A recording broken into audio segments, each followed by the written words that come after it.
O vídeo já vai começar, mas antes, não se esqueça de se inscrever e ativar as notificações.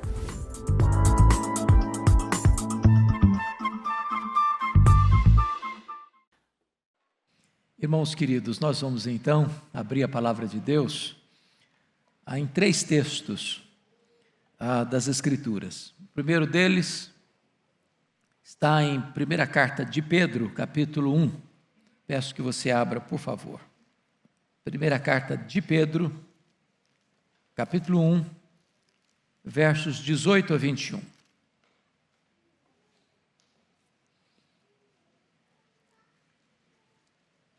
Esse texto diz o seguinte: sabendo que não foi mediante coisas corruptíveis, como prata ou ouro, que fostes resgatados do vosso fútil procedimento que vossos pais vos legaram, mas pelo precioso sangue, como de cordeiro sem defeito e sem mácula, o sangue de Cristo, conhecido com efeito antes da fundação do mundo, porém manifestado no fim dos tempos por amor de vós, que por meio dele tendes fé em Deus, o qual o ressuscitou dentre os mortos, e lhe deu glória, de sorte que a vossa fé e esperança estejam em Deus. O segundo texto, meus amados, está na 1ª carta de João, no capítulo 1, versículo 7.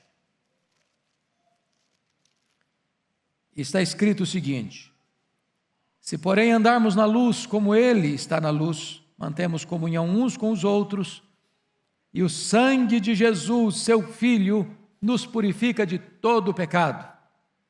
E o terceiro texto em Hebreus, capítulo 12. Hebreus, capítulo 12, versos 22 a 25. Está escrito: mas tendes chegado ao monte Sião, e à cidade do Deus vivo, a Jerusalém celestial, e a incontáveis hostes de anjos, e a universal assembleia, e a igreja dos primogênitos arrolados nos céus, e a Deus o juiz de todos, e aos espíritos dos justos aperfeiçoados, e a Jesus o mediador da nova aliança, e ao sangue da aspersão que fala coisas superiores ao que fala o próprio Abel. Tende cuidado, não recuseis ao que fala, pois se não escaparam aqueles que recusaram ouvir quem divinamente os advertia sobre a terra, muito menos nós, os que nos desviamos daquele que dos céus nos adverte. Eu quero, à luz desses 3 textos, meus amados, conversar com vocês nesta manhã sobre o poder do sangue de Cristo. O poder do sangue de Cristo. E afirmar já de início que o sangue de Cristo é o tema central da Bíblia. Há um fio escarlate que passa por toda a Bíblia. O sangue faz parte da história da redenção. Na verdade, no Velho Testamento, o sangue de Cristo é prefigurado, mas no Novo Testamento o sangue de Cristo é personificado. A Escritura chega a dizer desta maneira: não há remissão de pecados sem derramamento de sangue. Lá no Antigo Testamento os sacrifícios eram feitos, os cordeiros eram imolados, o sangue era derramado. O sumo sacerdote entrava uma vez por ano no Santo dos Santos para fazer expiação pelos pecados do povo com o sangue do cordeiro. Tudo isso apontava para Cristo e o seu sacrifício na cruz, o seu sangue. Então, à luz desses 3 textos, eu gostaria de falar sobre 3 verdades. Primeiro, o valor. Segundo, a virtude. Terceiro, a voz. Como recurso mnemônico, todos 3 começando com a letra V. Então vamos ver: valor, virtude e voz do sangue de Cristo. Vamos ver o primeiro texto então. Volta comigo lá para a primeira carta de Pedro, capítulo 1, por gentileza, versos 18 a 21. O valor do sangue de Cristo. Pedro destaca aqui 3 coisas. Primeiro, olha comigo os versos 18 e 19, que diz que não foi mediante coisas corruptíveis como prata ou ouro que fostes resgatados do vosso fútil procedimento que vossos pais vos legaram, mas pelo precioso sangue, como de cordeiro imaculado. A primeira coisa é o valor desse sangue.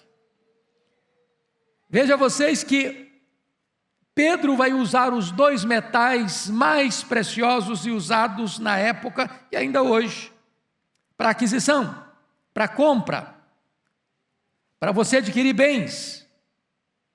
E quando Pedro levanta isso, ele diz que Deus, ao comprar você, ao redimir você, ao resgatar você, não usou os metais mais nobres, como prata e ouro, mas Ele comprou você com o sangue do Cordeiro Imaculado, o sangue do Cordeiro sem defeito, o sangue de Jesus, o sangue de Cristo.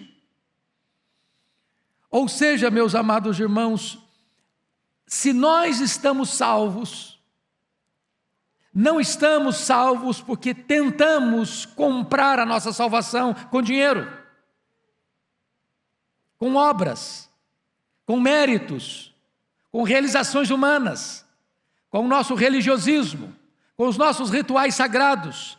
Nós fomos resgatados, fomos comprados, fomos redimidos pelo sangue de Cristo. O apóstolo Paulo, conversando com os presbíteros de Éfeso, lá no capítulo 20, verso 28 de Atos, diz o seguinte: atendei por vós e por todo o rebanho, sobre o qual o Espírito Santo vos constituiu bispos, para pastoreardes a igreja de Deus, que Ele comprou com o seu próprio sangue, o sangue de Cristo. Então você tem tanto valor para Deus, você é tão precioso para Deus, que quando Ele foi comprar você para Ele, Ele usou a moeda mais preciosa do universo, o sangue do seu próprio Filho.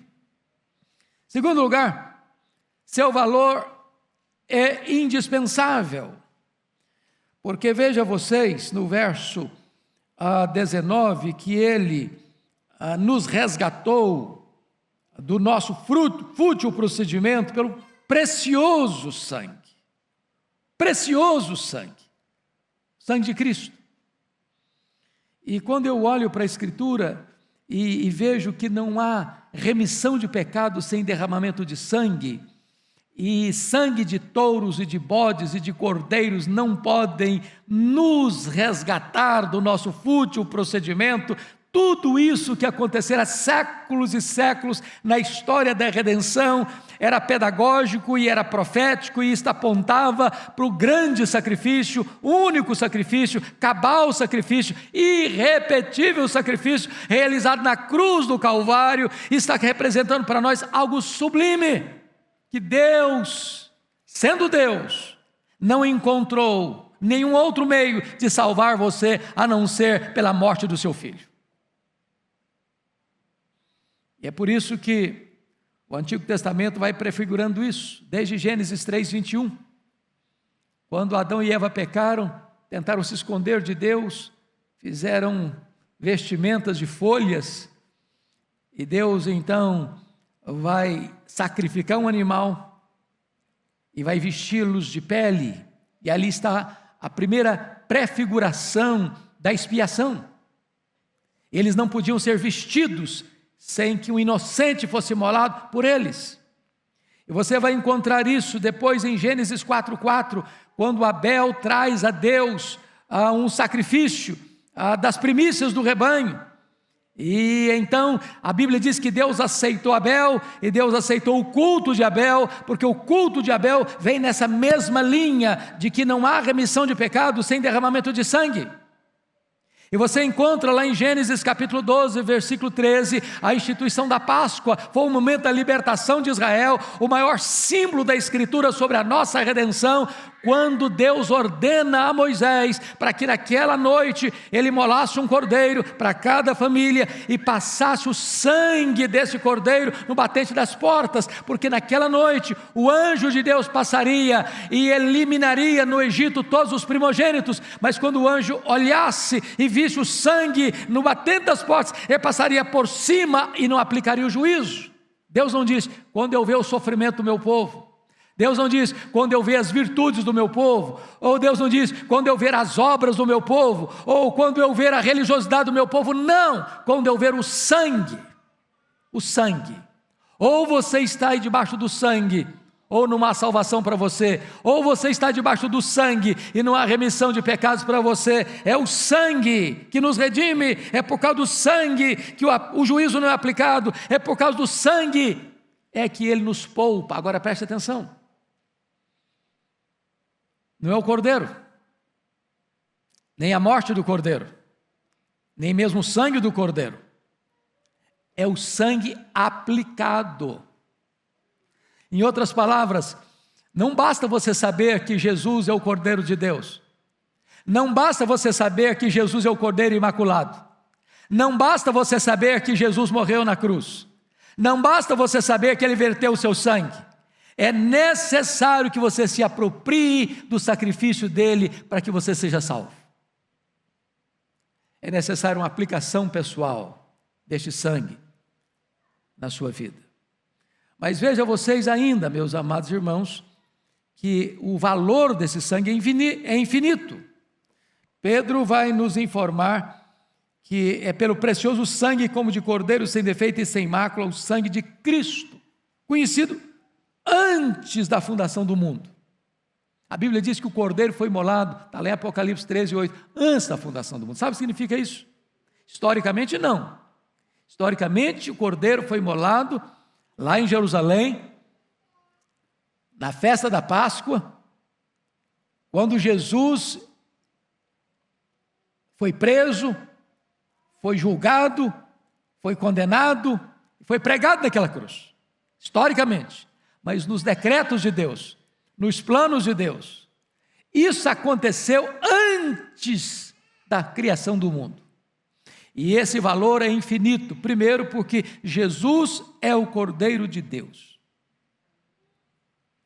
Aliás, quando você vai encontrar isso em Isaías 53, que talvez seja o texto mais claro, como a luz da aurora, que vai brilhando mais e mais até ser dia perfeito, nós encontramos ali a figura de Jesus, o Cordeiro de Deus, que voluntariamente se entrega, e que é entregue pelo Pai, Ele sendo santo, Ele sendo puro, Ele não tendo defeito, Ele não tendo pecado, Ele não tendo cometido nenhuma transgressão, porque a Bíblia diz que Ele não conheceu o pecado, nele não havia pecado, não havia culpa nenhuma encontrada em sua boca, mas como cordeiro, Ele é levado para o matadouro, Ele é imolado, e esse sacrifício é patrocinado, não pelos homens maus, mas pelo próprio Pai, pelo próprio Deus, que não poupa o seu filho, que entrega o seu filho, que agrada ao Pai moer o seu filho, que agrada ao Pai despejar sobre o seu filho toda a sua ira que devia cair sobre nós, e Ele providencia que o seu filho seja o cordeiro substituto. A morte dele foi em seu lugar, ele morreu pelos seus pecados, ele morreu a sua morte, ele morreu morte substitutiva para que você pudesse ter redenção. Este é o grande valor do sangue de Cristo. Ele morreu a nossa morte para nos dar a vida eterna. Mas, irmãos queridos, esse texto nos fala não apenas o valor do sangue. Nós vamos para o segundo texto, 1 de João 7, porque no segundo texto vai falar da virtude do sangue de Cristo. O sangue de Cristo nos purifica de todo pecado.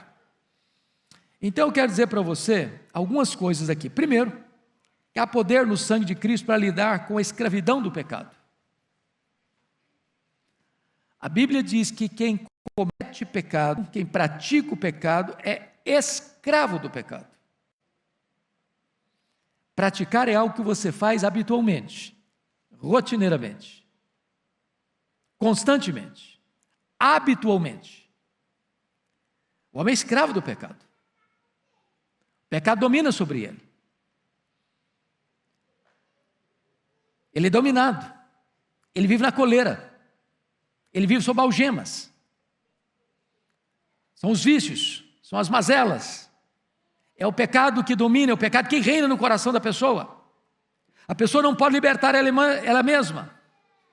Ela não pode romper essas algemas. Ela não pode se limpar. Ela não pode se perdoar. Ela não pode se transformar. É por isso que toda religião humanista é uma falácia. É por isso que toda tentativa do homem ser a solução da sua própria vida é um engodo. Desta forma, quando você é lavado no sangue de Jesus, você tem redenção nesse sangue. O Senhor quebra o poder do pecado. O Senhor rompe os grilhões do pecado. O Senhor liberta você, quebra suas algemas e você verdadeiramente é livre, porque o sangue de Jesus é suficientemente poderoso para libertar você do poder do pecado. Você não é mais escravo do pecado. Que verdade bendita, irmãos. Você encontra as pessoas fazendo as maiores atrocidades, elas são escravas, elas são dominadas, elas são prisioneiras, elas são cativas.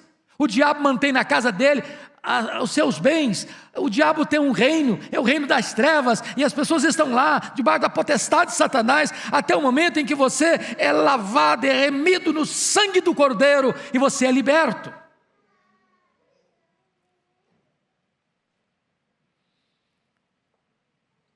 Um dia, um homem devasso, um homem violento, um homem desonesto, nos dramas da sua vida, procura Charles Finney, grande avivalista do século XIX, e disse para ele: tem esperança para mim? Eu sou um assassino. E Finney disse: o sangue de Jesus é poderoso para purificar você desse pecado. Mas tem esperança para mim? Eu sou um adúltero. O sangue de Jesus é suficientemente poderoso para purificar você desse pecado. Mas eu sou um ladrão, vivi a vida toda desonestamente saqueando, espoliando o que é do outro. Ele disse: pois há poder no sangue de Jesus para limpar você desse pecado. Não importa qual pecado, não importa quanto tempo você pratica esse pecado, não importa quão escravo você seja desse pecado, não importa quão sujo esse pecado, não importa quão maligno esse pecado, não importa quanto esse pecado dominou o seu coração, hoje, agora, nesse momento, o sangue de Jesus é poderoso para limpar você desse pecado. Não há limitação no sangue de Jesus, ele é suficientemente poderoso para limpar-nos, para purificar-nos. Mas mais do que isso, o sangue de Jesus não é apenas poderoso para lidar com a escravidão do pecado, mas o sangue de Jesus é também poderoso para lidar com a punição do pecado. Sabe o que a Bíblia diz? Que o salário do pecado é a morte, e que a alma que pecar, essa morrerá. Meus amados irmãos, significa então que se eu estou livre da punição do pecado, e Deus, que é justo, não inocenta o culpado, Deus não pode fazer vistas grossas com o nosso pecado. Deus não pode dar um jeitinho brasileiro e passar pano em cima dos nossos pecados. Deus não pode olhar rasamente, superficialmente, não, passa, tudo bem. Não. Mas a única maneira de Deus nos libertar da penalidade, da condenação dos nossos pecados, foi providenciar um substituto, que não tivesse pecado, que fosse o Cordeiro imaculado e sem mácula. E então Deus envia o seu Filho como nosso substituto, representante, fiador. E ao ir para a cruz, diz a Bíblia, que ele vai carregando sobre o seu corpo no madeiro todos os nossos pecados. Que ele, sendo santo, foi feito pecado por nós. que ele, sendo bendito, foi feito maldição por nós, e que quando ele estava ali naquela cruz, agradou ao Pai lançar sobre ele a iniquidade de todos nós, a ponto do Pai precisar desampará-lo naquela cruz para amparar você, a ponto do sol brilhando ao meio-dia esconder o rosto dele, porque ali havia treva, não a dele, mas a minha, a sua, que estava sobre ele.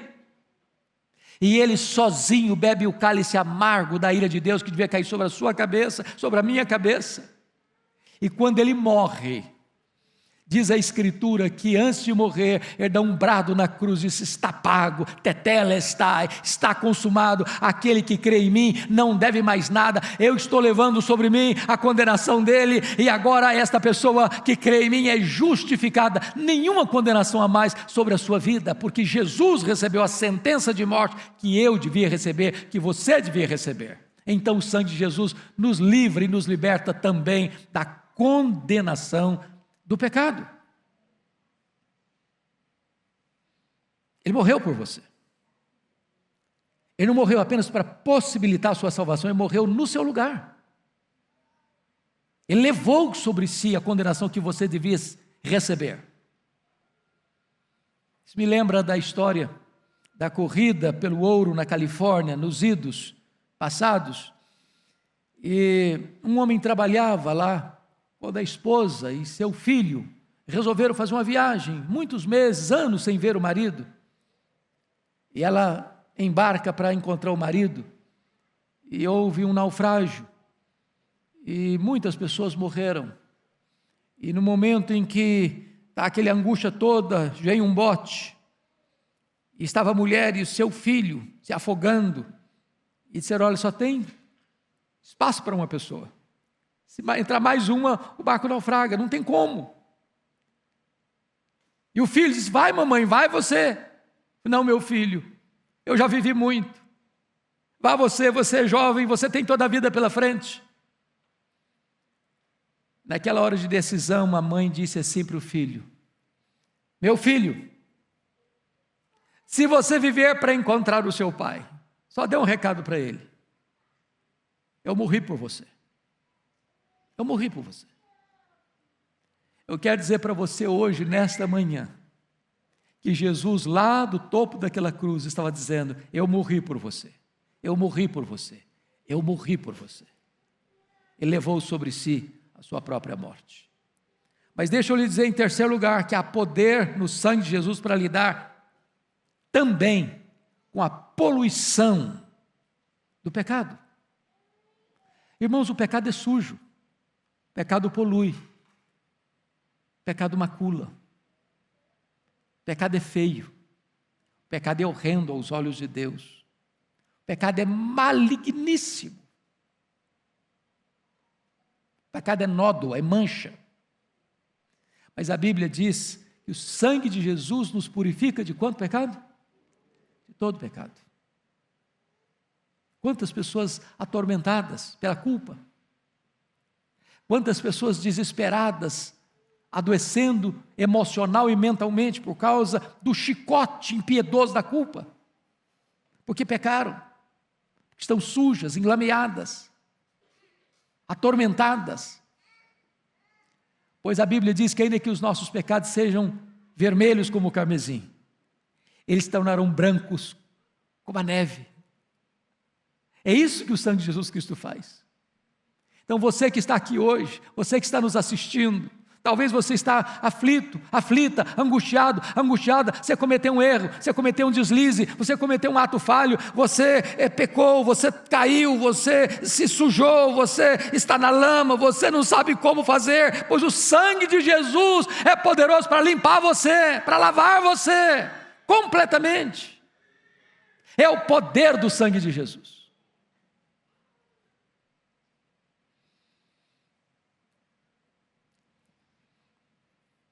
Tem hora que eu fico olhando as pessoas recolhendo papel sujo, e você vê que é papel todo sujo, e de repente leva aquele papel ou papelão para uma fábrica de fazer papel, e de repente aquela sujeira toda se transforma no papel mais bonito, mais agradável aos olhos.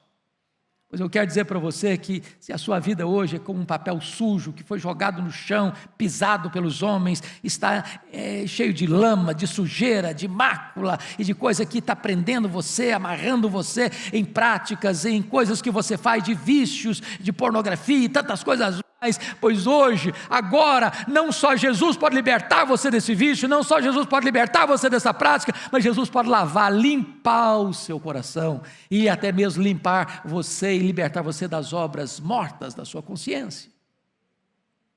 Mas eu quero terminar com o último ponto, e eu quero agora que você vá comigo para Hebreus capítulo 12. Vamos ver a voz do sangue de Cristo. Abra aí, por favor, Hebreus capítulo 12.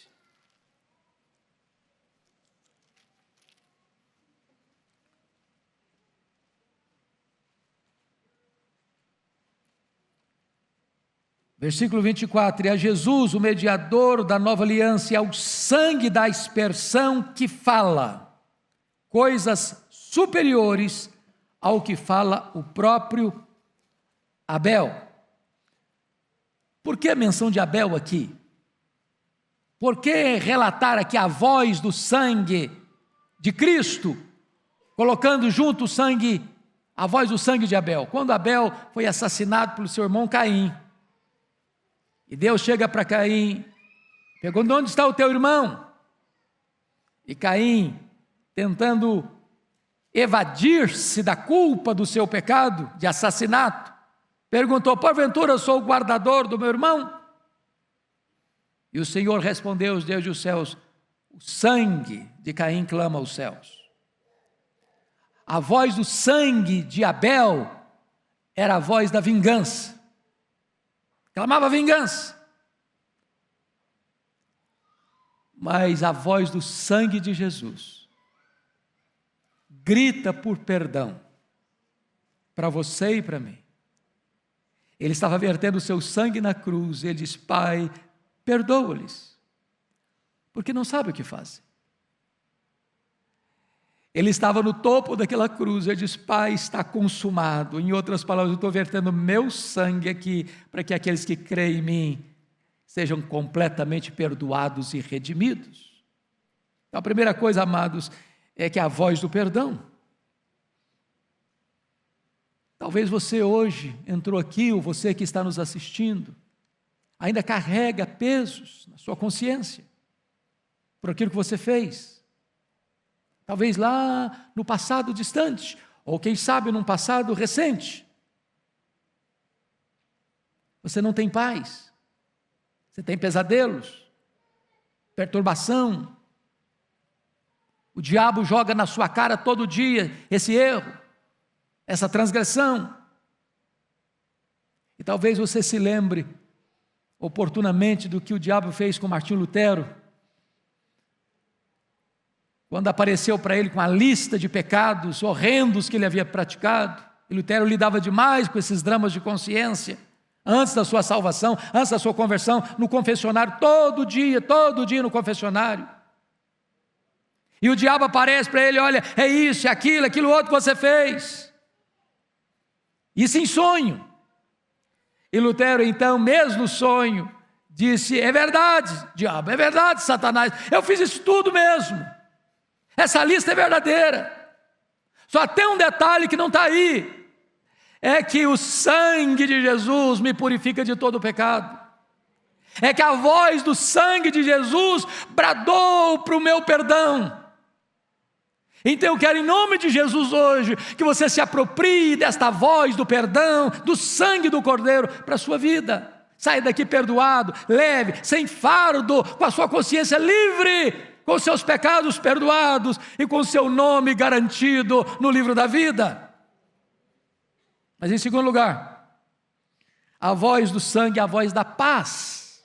Está lá em Colossenses 1:20, tendo feito a paz através do sangue da sua cruz. Primeiramente, é pelo sangue que você é reconciliado com Deus. E então é pelo sangue que você tem paz com Deus. E é por causa do sangue que você tem a paz de Deus. Talvez você tenha vivido até hoje com o seu coração apertado. Pois hoje, eu gostaria que você apropriasse-se pela fé desta mensagem e saísse daqui em paz. Paz com Deus, em paz com você mesmo, em paz com o seu próximo, porque a voz do sangue de Jesus é a voz da paz, da reconciliação. Mas finalmente a voz do sangue é a voz não só do perdão, não só da paz, mas é a voz do poder. Está escrito em Apocalipse, capítulo 12, versículo 11, que a igreja vence Satanás pela palavra do testemunho e pelo sangue do Cordeiro. Em outras palavras, meus irmãos, você vence o diabo, não é com misticismo, não é com mandingas, não é com rituais místicos.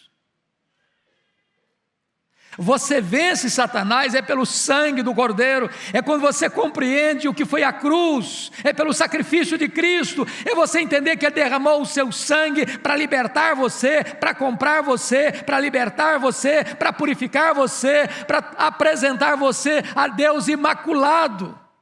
Quando o diabo vier com as suas acusações, você pode entender: eu fui comprado, eu fui remido, eu fui perdoado, eu fui lavado, eu pertenço à família de Deus, eu pertenço ao rebanho de Cristo e o diabo não pode mais me condenar.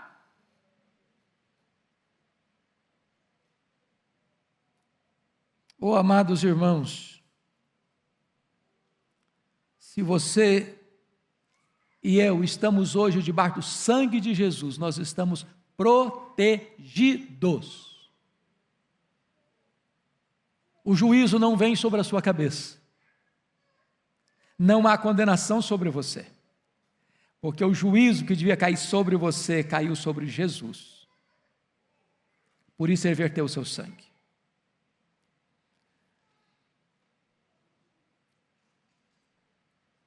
Talvez hoje nós pudéssemos cantar o hino que é tão abençoador para o nosso coração.